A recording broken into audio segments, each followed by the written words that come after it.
Okay, well, I'm going to work some problems for the Chapter 3 test review. So this problem wants us to calculate the mean, median, mode, and the shape of the distribution. So I'm just going to show you in Excel. For the mean, you could find the average using the formula where you add the numbers up and divide. But I'm just going to use the average function. And so the mean is 10.111, which is what we have here. Now the median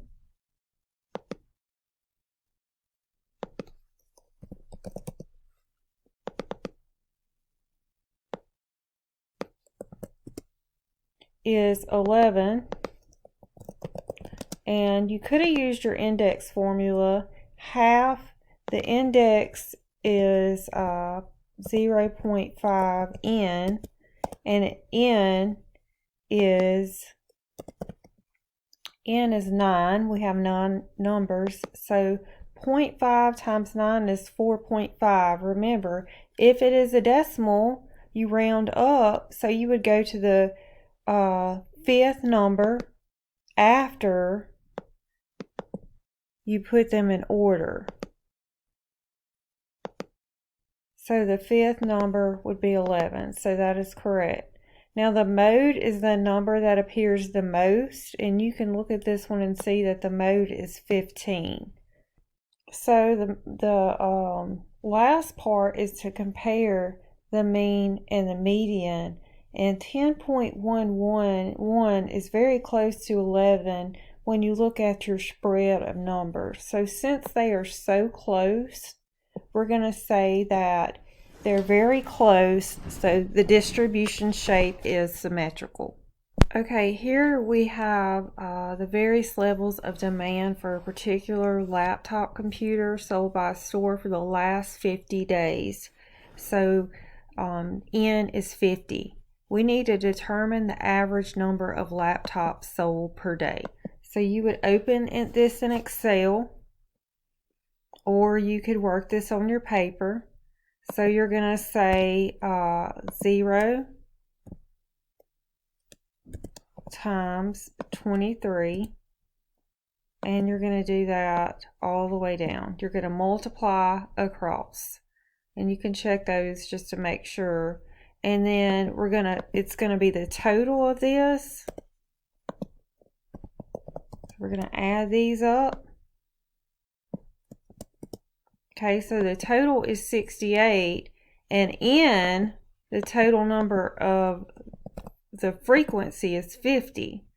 So you're going to take the sum of your X times your frequencies. You're going to take that and divide by your sample size, and so your mean is 1.36. So the average number of laptops sold per day is 1.36. Okay, so here we're doing population, range, variance, and standard deviation. So you can use your formula, or you can use Excel. So let me look. I think range was the first one. Yeah. So we could do equals range. Actually, I don't know if we have a formula for range. So I'm going to sort. And the range would be 45 minus 2, which is 43. Okay, for your variance,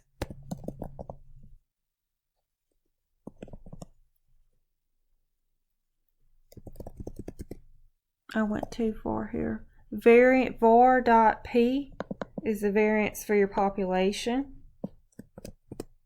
and you get 169.952 for the variance, and I think we're rounding to 2 decimal places. So your variance would be 169.96. Your standard deviation for population, make sure you press P,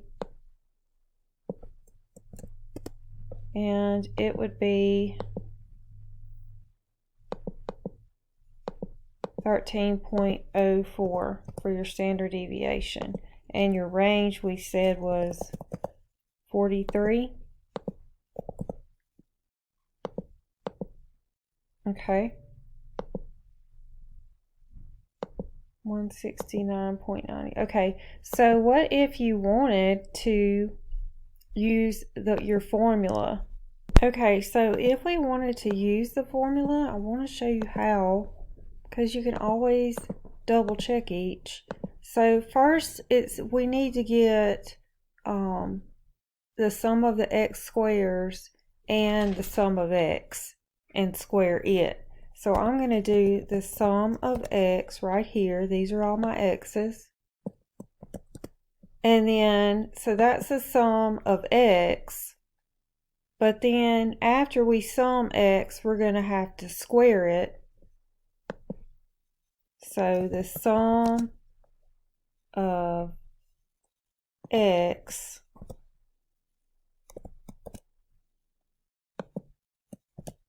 and then square it. I'm just gonna, I didn't put the sum symbol in just because actually I could real quick.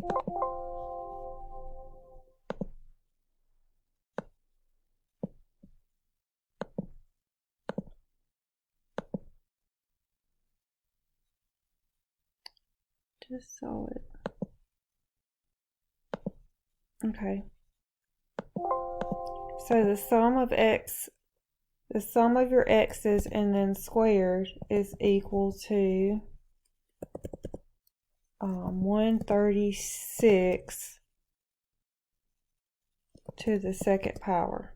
So there is that number. And then I want to square each of these. So I want to do that to the second. And I'm going to pull that down. And if you were on paper, you would just square all those numbers. And then when you get that, this is going to be the sum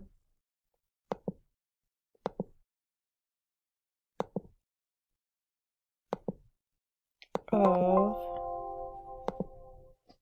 x. Let's see.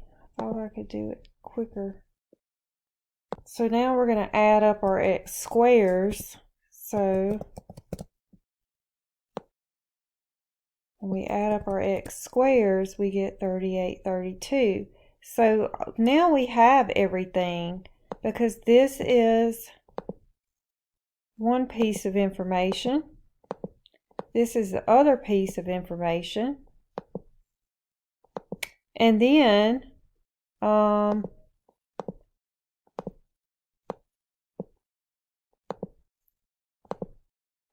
okay, then we know that n is our population sample size, and it's 1, 2, 3, 4, 5, 6, 7.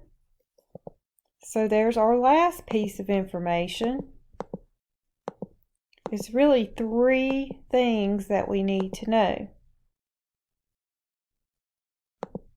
Alright, so now if we plug that in, all we're going to do is take the sum.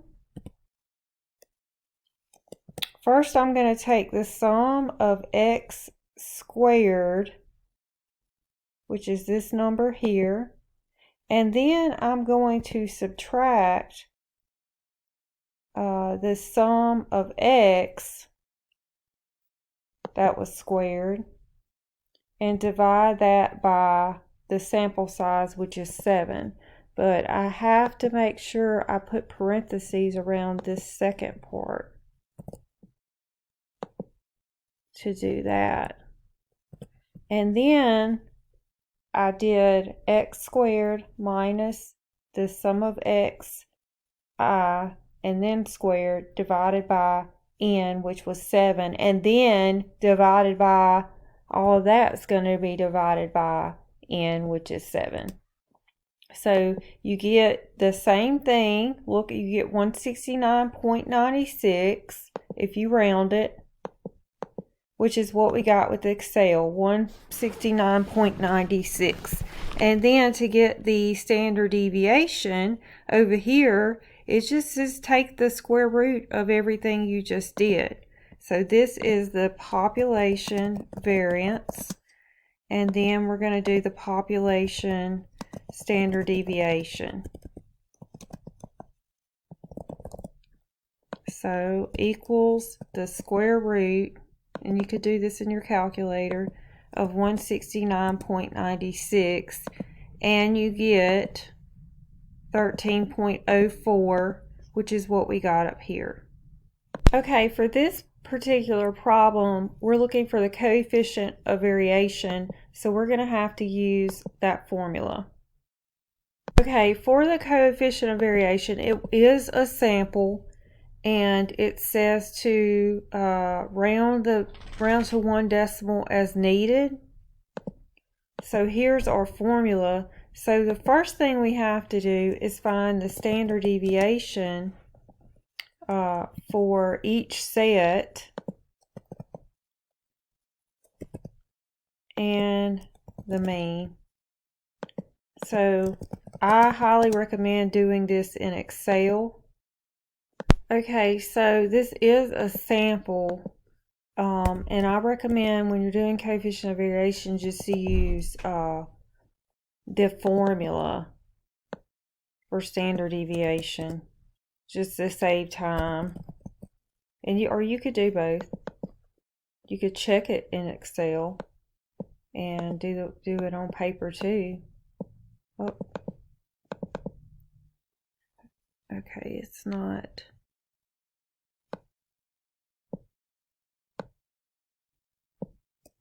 Alright, so it said round to 1 decimal place is needed, so that's what I'm going to do. Standard deviation divided by the mean times 100. So the coefficient of variation, and then we're going to round it, is 33.4. which is what we got here, 33.4%. Now for the second one, we're going to do the same thing. We're going to do the standard deviation for the sample and add those. And then we're going to round 1 decimal place. And then we're going to do the mean, which is the average. And then we're going to take the standard deviation, like our formula says, divided by the mean, and you have to put that in parentheses if you want to go ahead and times it by 100. And so the coefficient of variation for set 2 is 69.8, and since data set 2 has a higher coefficient of variation, that means it has more variability, which makes it less consistent than set 1.